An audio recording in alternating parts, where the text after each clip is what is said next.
ఈయన అధికార పార్టీకి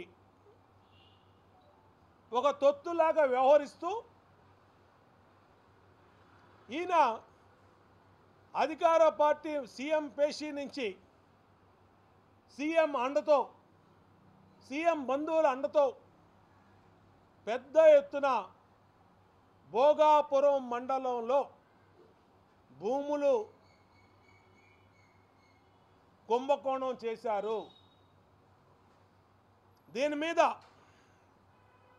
ఈరోజు ఢిల్లీలో తెలుగుదేశం పార్టీ కేంద్ర ఎన్నికల సంఘానికి ఫిర్యాదు చేస్తున్నాము. ఆల్రెడీ స్టేట్ ఎలక్షన్ కమిషన్ గారికి ఇప్పటికే పలు దఫాలుగా ఫిర్యాదు చేశాం. కానీ ఎటువంటి చర్యలు తీసుకోలేదు. మళ్ళా ఈరోజు కేంద్ర ఎన్నికల కమిషన్కి స్వయంగా కలిసి లెటరు ఫిర్యాదు చేస్తున్నాము.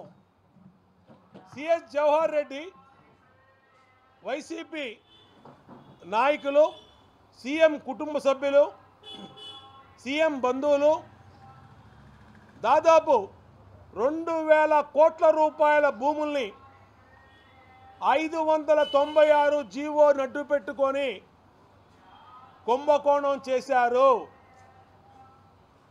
ఎన్నికల కోడ్ అమల్లోకి వచ్చినాక చీఫ్ సెక్రటరీ రహస్యంగా విశాఖ వెళ్ళవలసిన అవసరం ఏంటి? వీటన్నిటి మీద ఎంక్వైరీ జరగాలి. ఎన్నికల అనంతరం రాష్ట్రం మొత్తం వైసీపీ చేస్తున్నటువంటి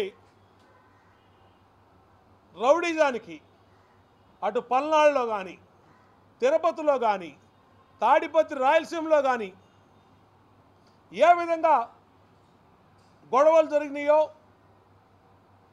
మీడియా కోడైకి వస్తూ ఉంటే ఈయన భోగాపురం వెళ్ళి సొంత పనులు చక్కబెట్టుకోవడానికి భోగాపురం వెళ్ళి అక్కడ పేరుకి భోగాపురం ఎయిర్పోర్ట్ సందర్శించాడు కన్స్ట్రక్షన్ పని. ఎటువంటి సందర్భంలో మీరు ఏ పని చేస్తూ ఉన్నారు? అంటే 5 ఏళ్ళు మీకు భోగాపురం పనులు ప్రారంభించినటువంటి తెలుగుదేశం ప్రభుత్వంలో ప్రారంభించినటువంటి శంకుస్థాపన చేసి వర్క్ స్టార్ట్ చేసినట్టు భోగాపురం సందర్శించడానికి మీకు కుదరలా. కానీ చివరి